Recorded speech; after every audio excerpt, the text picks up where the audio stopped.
भावनगर समंदर के किनारे बसा जिला,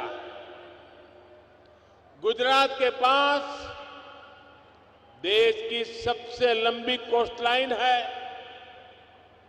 लेकिन आजादी के बाद कई दशकों में तटीय विकास पर उतना ध्यान नहीं दिए जाने की वजह से ये विशाल कोस्टलाइन एक तरह से लोगों के लिए बड़ी चुनौती बन गई थी। समंदर का खारा पानी यहां के लिए अभिशाप बना हुआ था। समंदर के किनारे बसे गांव के गांव खाली हो गए थे, लोग यहां वहां पलायन करने लगे थे। कितने ही नौजवान सूरत जाते थे, वहां एक ही कमरे में 10-10, 15-15, 20-20 लोग जैसे तैसे गुजारा करते थे। ये स्थिति बहुत दुखद थी।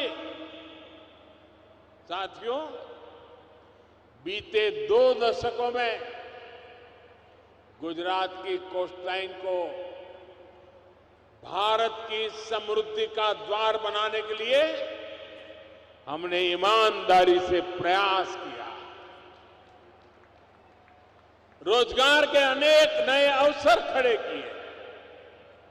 गुजरात में हमने अनेकों पोर्ट्स विकसित किए, बहुत से पोर्ट्स का आधुनिकीकरण कराया।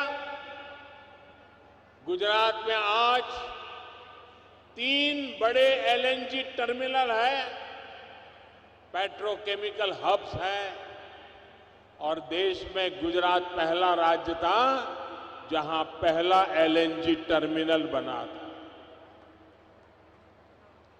राज्य के तटीय इलाकों में हमने सैकड़ों कोस्टल इंडस्ट्री डेवलप की, छोटे बड़े अनेक उद्योग विकसित किए। उद्योगों की ऊर्जा की मांग को पूरा करने के लिए हमने कोल टर्मिनल्स का नेटवर्क भी तैयार किया है। आज गुजरात के तटीय इलाकों में अनेक पावर प्लांट जो केवल गुजरात ही नहीं, पूरे देश को ऊर्जा देते हैं। हमारे मछुआरे भाई बहनों की मदद के लिए हमने फिशिंग हार्बर्स बनवाए, फिश लैंडिंग सेंटर्स और फिश प्रोसेसिंग को भी बढ़ावा दिया। फिशिंग हार्बर का जो मजबूत नेटवर्क हमने तैयार किया है, उसका भी निरंतर विस्तार किया जा रहा है, उसका आधुनिकीकरण किया जा रहा है। गुजरात के तटीय क्षेत्र में मैंग्रोव के जंगलों का विकास करके हमने कोस्टल इकोसिस्टम को और सुरक्षित बनाया है और मजबूत बनाया है। और उस समय भारत सरकार में जो मंत्री हुआ करते थे, उन्होंने एक बार कहा था कि हिंदुस्तान के तटीय राज्यों को गुजरात से मैंग्रोव का विकास कैसे हो सकता है, ये सीखना चाहिए। ये काम आप सबके सहयोग से गुजरात में हुआ है। हमने एक्वा कल्चर को भी निरंतर बढ़ावा दिया। गुजरात देश के उन अग्रणी राज्यों में है जहां सीवीड की खेती को लेकर बड़े प्रयास हुए हैं। आज गुजरात की कोस्टलाइन देश के आयात निर्यात में बहुत बड़ी भूमिका निभाने के साथ ही लाखों लोगों को रोजगार का माध्यम भी बनी है।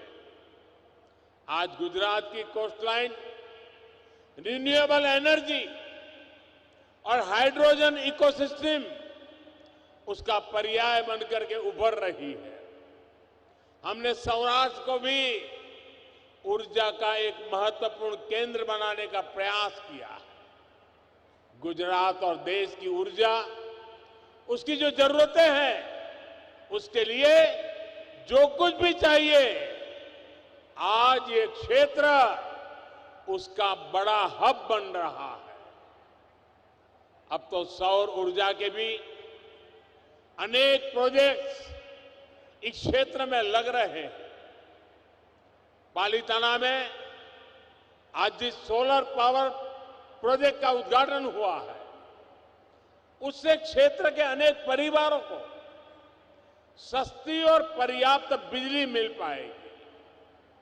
एक समय था, जो आज 20-22 साल के होंगे ना, उनको तो इन बातों का पता भी नहीं होगा। यही हमारे गुजरात में एक समय था जब शाम को खाना खाने के समय अगर बिजली आ गई तो खुशी का दिन होता था।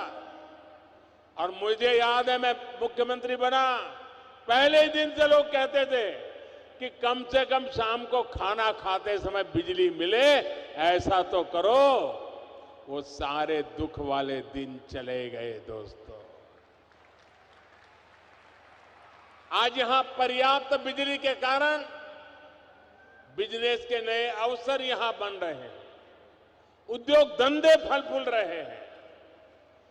धौलेरा में रिन्यूएबल एनर्जी, स्पेस और सेमीकंडक्टर इंडस्ट्री को लेकर जो निवेश होने जा रहा है, उसका लाभ भी भावनगर को मिलने वाला है।